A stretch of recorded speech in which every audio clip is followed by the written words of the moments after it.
समाजों ने तुम्हें आखिर लपेट में ले ही लिया। समाजों ने तुम्हें आखिर दलदलों में फंसा ही दिया, उलझा ही दिया, धंसा ही दिया। समाजों ने तुमसे जो करवाने के लिए चढ़ा था, जिसके पीछे लगाना चाह रहा था, जिसके पीछे भगाना चाह रहा था, उसके पीछे आखिर समाजों ने हासिल प्राप्त को कर ही लिया, लगा ही दिया, भगा ही दिया। समाजों की षड्यंत्र तुम्हें समझ में आने वाले नहीं है कि आखिर समाज तुमसे क्या करवा रहे हैं, क्या करवाने के लिए चाह रहे हैं। तुम तो बावले हो, उसी की बातों में फंस जाते हो, उलझ जाते हो, उन्हीं के कहानों पर चलते हो, उन्हीं के समझाने पर समझते हो, उन्हीं के बताने पर उनकी बातों को मानते हो। तो फिर फंसना तो तय है। यही सभी बातों को लेकर समझ में नहीं आ पा रहा है कि आखिर समाज एक दूसरे के पीछे क्यों, एक दूसरे के पीछे क्यों लगे हुए हैं। समझ गए महाराज, समाजों ने तुम्हें भी आखिर शादी के पीछे क्यों आगे बढ़ाया। समाजों ने तुम्हें आखिर शादी की ओर आगे उत्तेजित क्यों किया, क्यों बढ़ाया। समाजों ने तुम्हें आखिर शादी की ओर आगे बढ़ाने के लिए उत्तेजित क्यों किया। इस बातों को तुम्हें समझ में नहीं आने वाले हैं, क्योंकि तुम लोग कामुक हो, भोगी हो, लालची हो। तुम्हें तो पहले से ही बुद्धि को भ्रष्ट कर दिया गया है, कामुकता में फंसा दिया गया है, उलझा दिया गया है। उसी में पड़े रहो, लगे रहो। भाई आखिर तुम्हारा शादी से क्या संबंध है, क्या रिश्ते हैं। समाजों ने तुम्हारे साथ ऐसा क्यों किया। समाजों ने आखिर इस प्रकार का गलती अपराधी व्यवहार तुम्हारे साथ क्यों किया। अब भी तुमको समझ में आने वाले नहीं हैं। यह तुम्हारी की हुई सजा की दंड, यह तुम्हारी की हुई गलती और उनकी सजा दंड अब तो तुमको भुगतना ही पड़ेगा।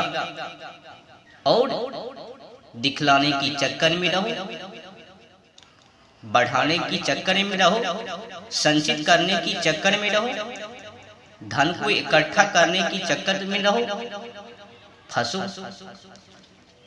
समाजों ने तुमसे जो करवाने के लिए चाह रहा था वो तो करवा लिया, जो बनाने के लिए चाह रहे थे वो तो बना दिया, वो तो अपनी जीत हासिल कर ली। तुम्हारे ऊपर वो तो सवार हो गए, तुमके ऊपर चढ़ गए और तुम उनके नीचे आ गए।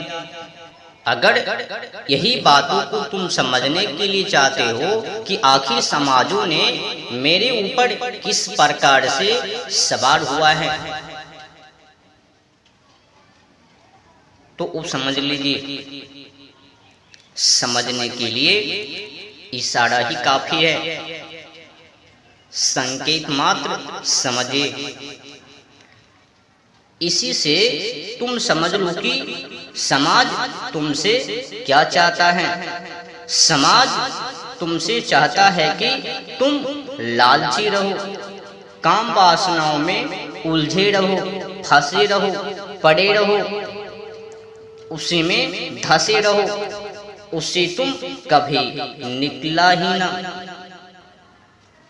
उसमें से तुम कभी निकल ही नहीं पावे। नहीं निकल पाए तो समाजों ने एक से एक षड्यंत्र तुम्हारे ऊपर रचा, साजिश को, और फंसाने के लिए एक से एक काम तुमको सौंपा। तुम चीजें जुटाओ, तुम संचित करो, तुम वस्तुओं के और संचय के और भोग के पीछे भागो। ठीक है, समाज ने तुमसे एक करवाया और इस समाज ने तुम्हें खूब सिखा दिया भोगों के पीछे भागने का, भोगों के पीछे भागने का, कि किस प्रकार से काम वासनाओं के पीछे लगा जाता है। और तुमने खूब गहराई से समझा, लग भी गया, काम भी कर रहे हो। ये और कब सिखाया गया? जी महाराज, ये पैदा होते ही बता दिया, ये हासिल करो, ये हासिल करना है, वो हासिल करना है। इसी प्रकार से 50 बातें तुम्हें बता दिया गया। तुम्हारे पास ये सभी वस्तु होनी चाहिए। और कहने को तुम्हें ये सब इसलिए बताया क्योंकि समाज तुम्हारा हितैषी है।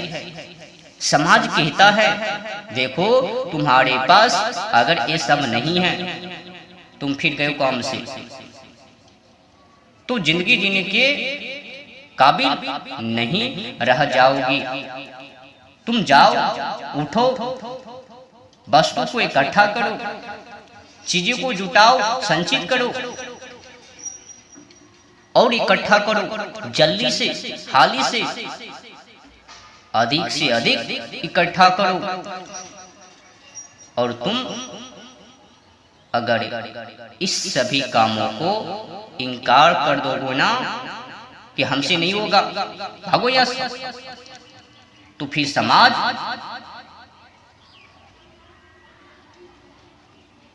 तुम्हारे पीछे से और फिर चाबी भी करेंगे, तैयार हो जाएंगे, डंडा भी करेंगे और भावुक होकर के दल दिले और दुहाया भी देंगे कि हमारी खातिर कुछ करके दिखा दे बेटा, एक बार को हमें भी फर्क हो जाए कि हमारी औलाद है। तो एक तरफ तो तुम्हें खौलाया जा रहा है, तुम्हारे भीतर कामना और वासना भड़काई जा रही है, तुम्हें उत्तेजित किया जा रहा है कि जाओ और हासिल करो। अभी तुम तो बच्चे हो, छोटे हो,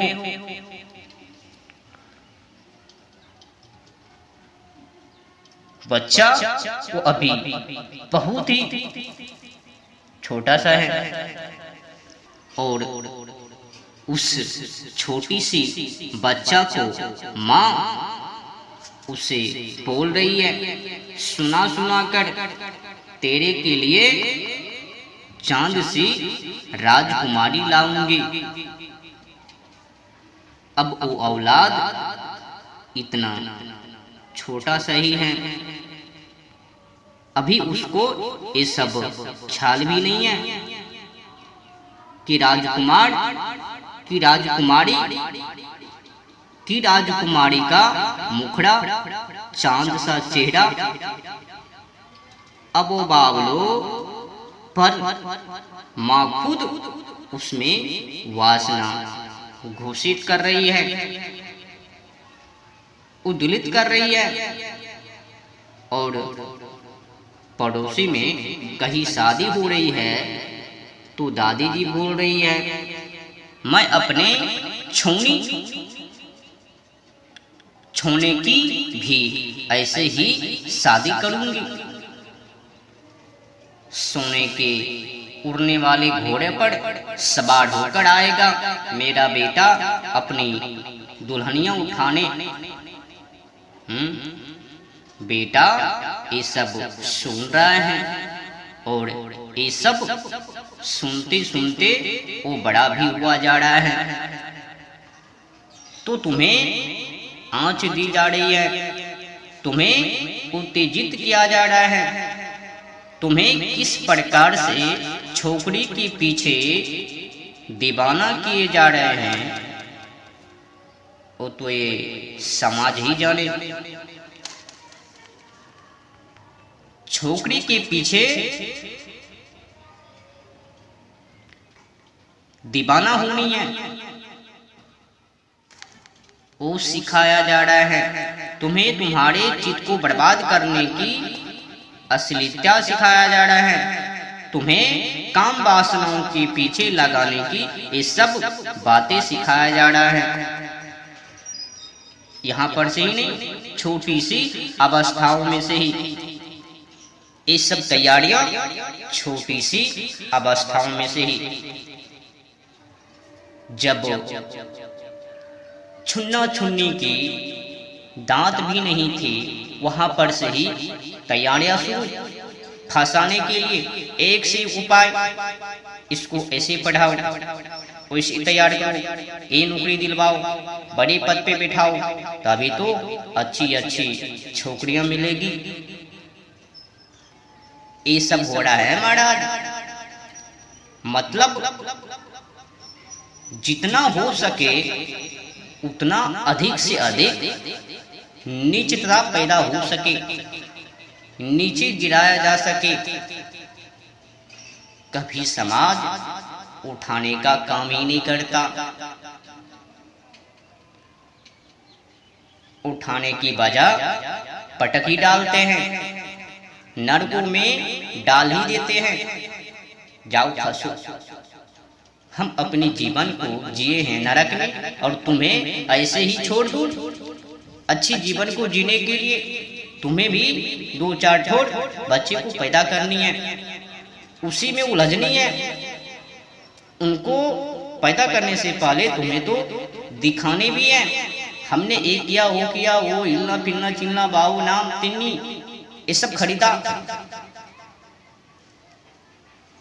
पहले बर्बाद हो जाओ, अपनी बुद्धि को मार लो, मनों को नरकों में लगा लो, कम वासनाओं के पीछे भगा लो, फिर आगे बढ़ो, ताकि आपको सच्चाई दिख ना सके। अगर दिख गया तो फिर तुम भाग जाओगे। तो पहले इसको फंसाओ, फंसा के रखो, निकल ना पाए, हमला करो।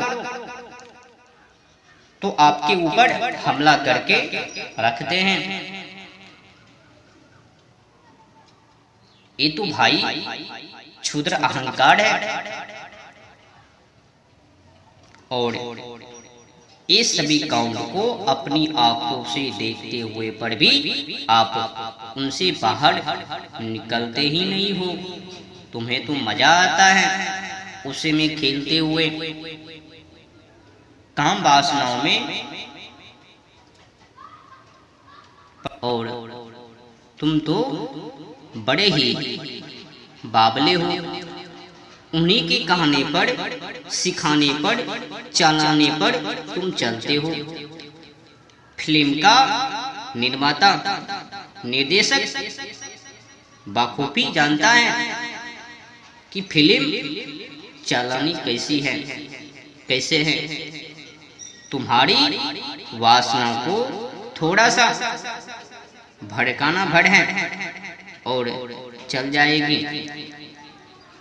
तुम्हें भड़काने के लिए बस दो ही काम है करने के होते हैं। एक, तुम्हें उत्तेजित कर दिया जाए, दूसरा तुम्हें आंसू का छलका,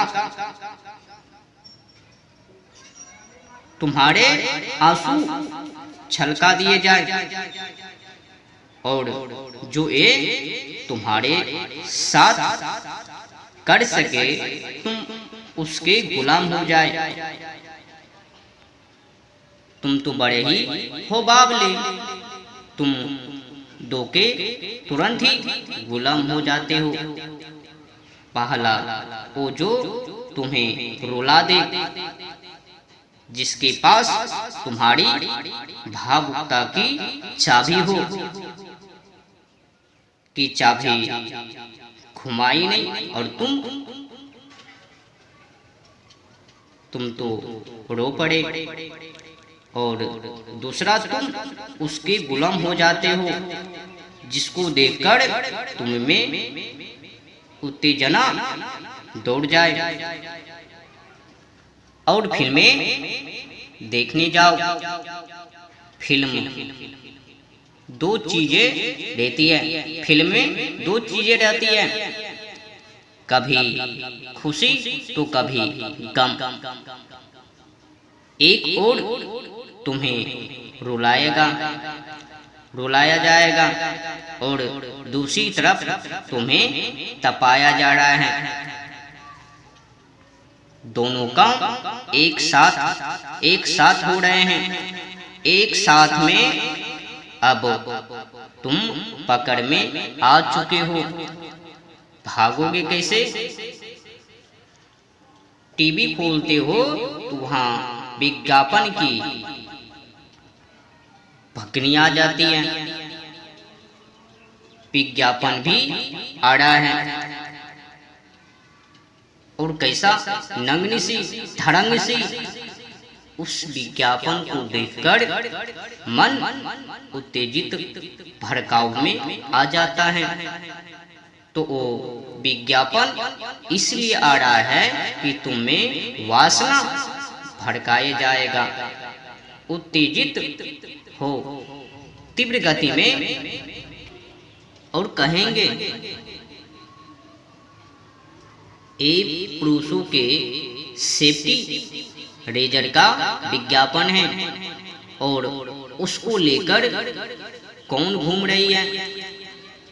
कम सिन हसीना, वो क्या करेगी उसका, और तुमने देखा नहीं और तुम भाग पड़ते हो।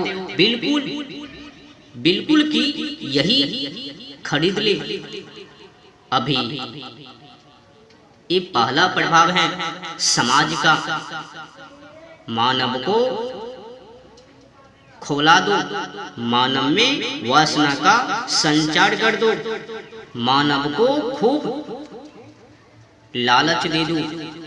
एक तरफ तो इसमें नियत ये है कि इसमें मानव की तरक्की होगी और दूसरी तरफ नियत ये भी है कि जिसको तुमने लालची बना दिया वो तुम्हारे बस में आ गया। जैसे में मान लो चिलबिल्ली की काम वासनाओं में लालच में संपर्क में आते ही एक दूसरे का दीवाना हो जाते हैं। हाँ, हजी होजी करने लग जाते हैं, यहाँ तक कि मरने के लिए तैयार हो जाते हैं। समझो बात को। जिस आदमी में लालच नहीं वो किसी का गुलाम नहीं हो सकता, वो किसी के कहने पर नहीं चल सकता। और जिस आदमी के भीतर तुमने काम वासना की लालच दौड़ा दिया, अब वो बड़ी आसानी से तुम्हारे काबू में आ जाएगा। समाज के पास यही दोनों ही ज्ञान है, समझाने का आगे बढ़ाने का सोच विचार है। जब उसकी नीयत बुरी होती है तो वो कहता है देखो इसको लालच दे देना, लालच देना जरूरी है, नहीं तो ये तरक्की ही नहीं करेगा, बिगड़ेगा ही नहीं, काबू में ये नहीं आएंगे, नहीं आ पाएंगे। इनको लालच दो, फुसलाओ इनको उलझाओ, इनको समझाओ, इनको काम वासनाओं के पीछे भागाओ। अगर एक काम वासनाओं के पीछे भागेंगे नहीं, काम वासना के पीछे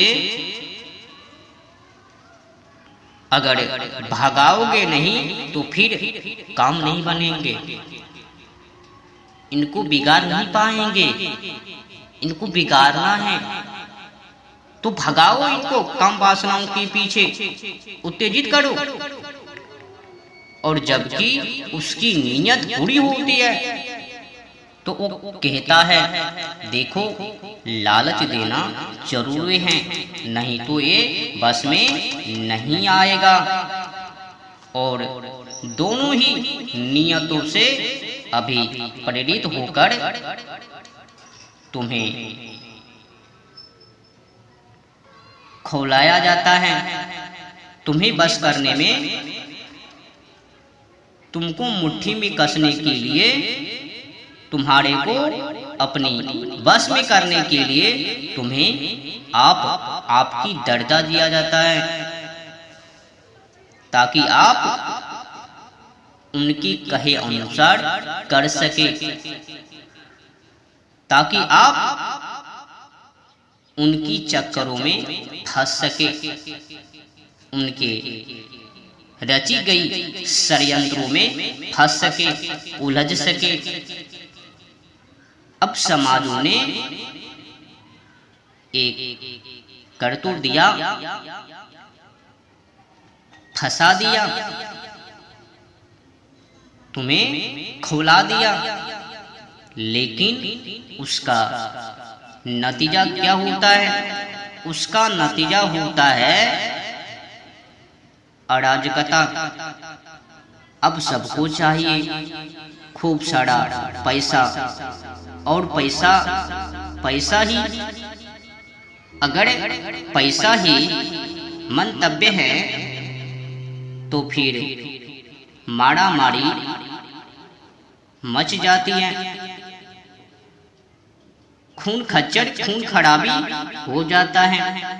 पैसा ही अगर चाहिए तो कैसे भी लाओ, पैसा लाओ। पैसा सबको चाहिए, पैसा तो सबको ही चाहिए, तभी तो रूपवती स्त्री छिलबिल्ली तो औरत के पीछे फिर कत्ल हो जाते हैं। ये पहले प्रभाव का नतीजा निकलता है, तो फिर समाज को तुम पर एक दूसरा प्रभाव लाना पड़ता है। तो वो प्रभाव क्या है जी महाराज जी? नैतिकता। फिर समाज तुम्हें ये भी बताता है क्या सही है क्या गलत है।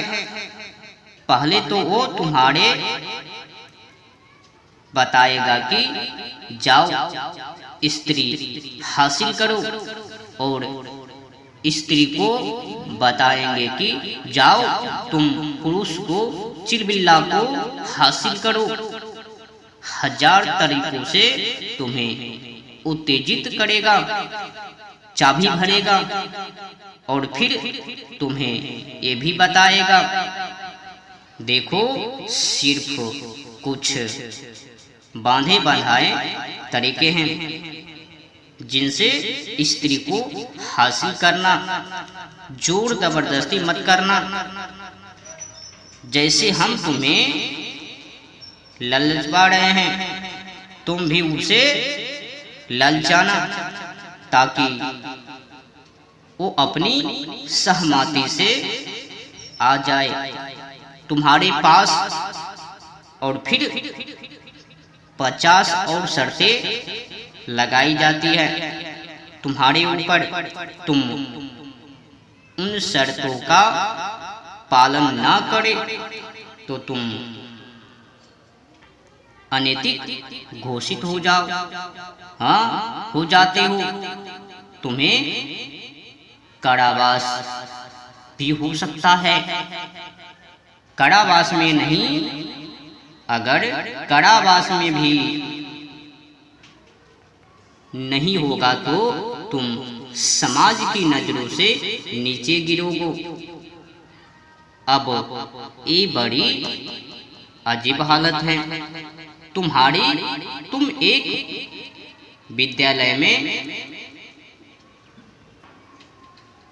पढ़ रहे हो जहां तुम्हें बताया जा रहा है शराब पीना बुरी बात है।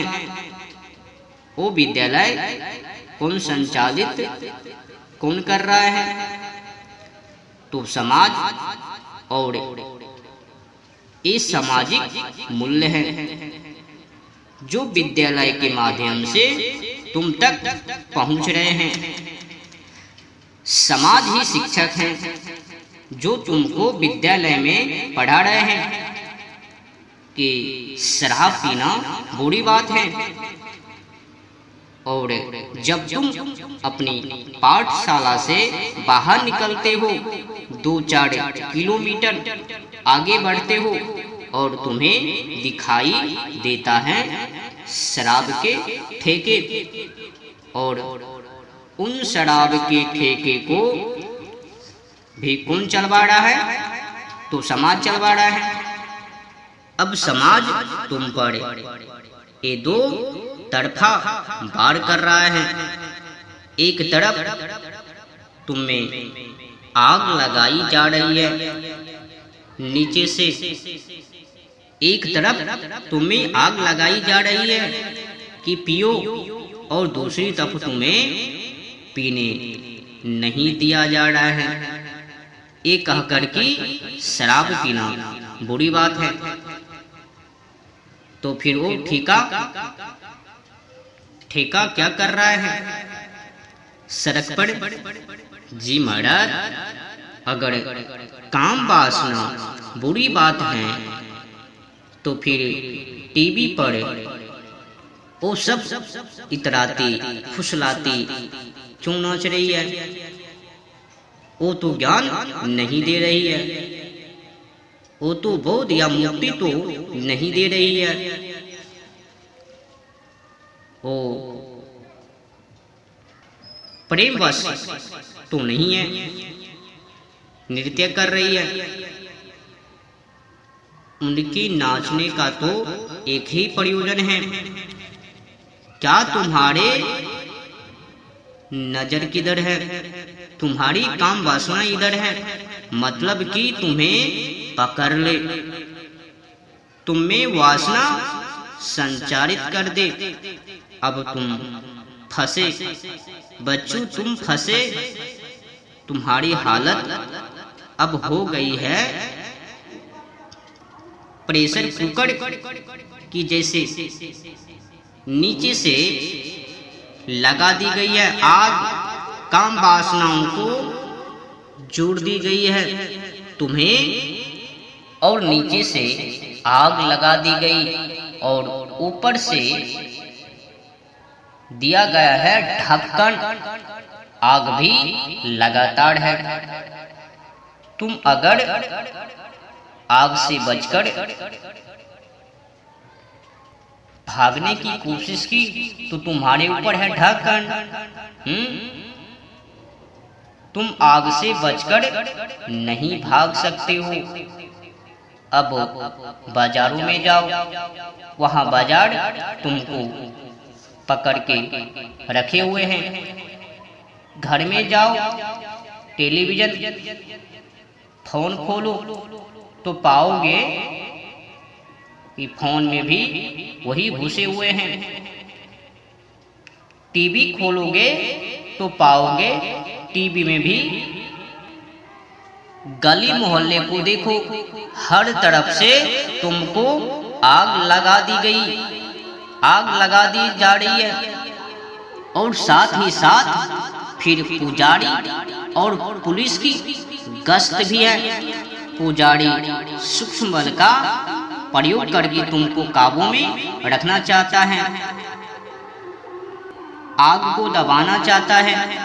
पुजारी तुमसे बोलता है गलत काम करोगे तो परमात्मा का प्रिय भक्त काला भैंस वाले यमराज जी तुम्हें सजा देगा। और पुलिस स्थूल बल का प्रयोग करके तुम्हें दबाए रखना चाहती है। पुलिस कहती है गलत काम करोगे तो कानून सजा देगा। हर तरफ से तुम्हें उत्तेजित के अलावा कुछ और करता ही नहीं है तुम्हारे साथ। तुम्हें पूरे तरीका से उत्तेजित किया जा रहा है कि एक काम करो, टीवी खोलते हो वहां आता है विज्ञापन और कहता है करो करो, और जैसे ही करने के लिए निकलते हो तो तुम्हें मंदिर का घंटा सुनाई देता है और तुम कांप जाते हो। अरे बाप रे बाप, कैसे करें, सजा मिल जाएगी। काला भैंस वाले के हाथों से और फिर कहते हो बाबा कोई परमात्मा वर्मात्मा नहीं होता, कोई देख नहीं रहा है, कोई नहीं देख रहा है। और फिर तुम वो गलती अपराधी कर ही डालते हो। तभी पुलिस की गाड़ी दिखाई देती है।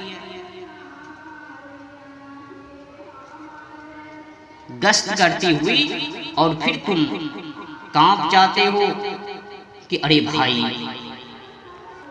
कैसे करे भाई, और कांप कर फिर घर के अंदर घुस जाते हो। घर के अंदर फिर टीवी खोलते हो और वहां फिर रूपनी अपनी जाल को फैलाकर बैठी हुई है तुम पर। और फिर तुम कहते हो अरे निकलते हैं, आज कर ही डालते हैं। अब ये तुम्हारी हालत है। शादी तुम्हें किस ओर लेकर जा रहा है कुछ भी पता नहीं है। शादी का कोई मकसद ही नहीं है, उल्लेख ही नहीं है। बस अज्ञानता पूर्वक भोग किए जा रहे हो और जानवरों के जैसे व्यवहार करते जा रहे हो। जानवर और तुम में कोई अंतर नहीं है। समाजों ने तुम्हें ये सिखाया, ये सब काम को कुकर्म कर्म को करवाया तुमसे, और तुम किया भी।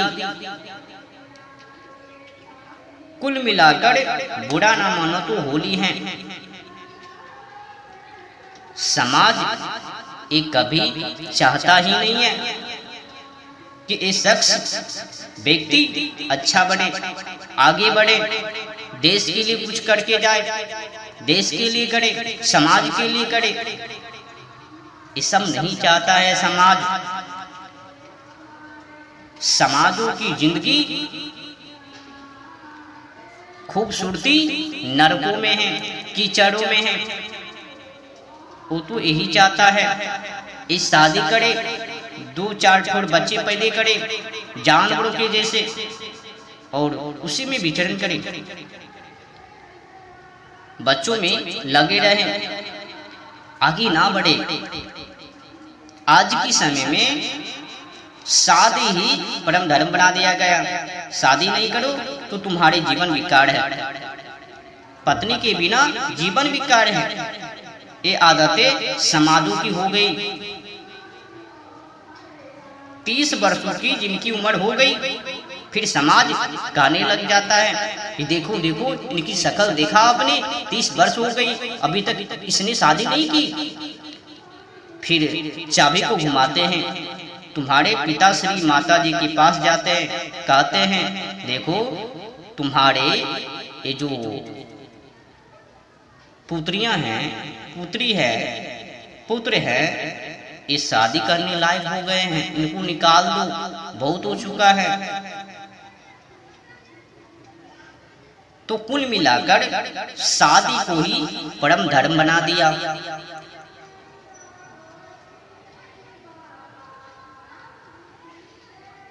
शादी के पीछे इस समाज हाथ धोकर पड़ गए हैं। आपको पता है आज के समय में 12 वर्षों से ही शादी शुरू हो जाता है। अधिकतर शादियां 20 वर्षों से कम की ही होती है। 12 से लेकर 20 के बीच अधिकतर शादियां। ये हालत है। जनसंख्या की रफ्तार तेजी है। क्लाइमेट ओजोन परत की दशा खराब हो चुकी है। और ये बच्चे पे बच्चे, मुर्गी की मुर्गी, हाँ मुर्गी पर मुर्गी काट रहे हैं, अंडे पर अंडे फोड़ रहे हैं, मछलियों पर मछलियों को काट रही है। मतलब खाने की पूरी तैयारी। क्लाइमेट ओजोन परत की खराब करने की पूरी तैयारी इन लोगों का है। जनसंख्या को बढ़ाते जाओ, कम ही उम्रों में शादी करो, भोग विलास करो। शादी ही परम धर्म में नहीं किया तो तुम्हारे जीवन गए काम से। शादी नहीं किया तो फिर तुमने क्या किया? ये समाज तुमसे बोलता है। अगर आप समाज के इशारे पर नाचते हो, समाज के कहने पर चलते हो, समाज के आगे जब आप खड़ा होते हो, बैठते हो, सोते हो, खाते हो,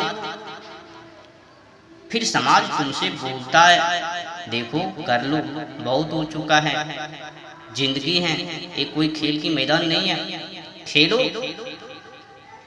हासिल करो स्त्री को। फिर स्त्री से बोलते हैं तुम भी हासिल करो पुरुष को, तुम दोनों को बच्चे पैदा करना है, करनी है। कुल मिलाकर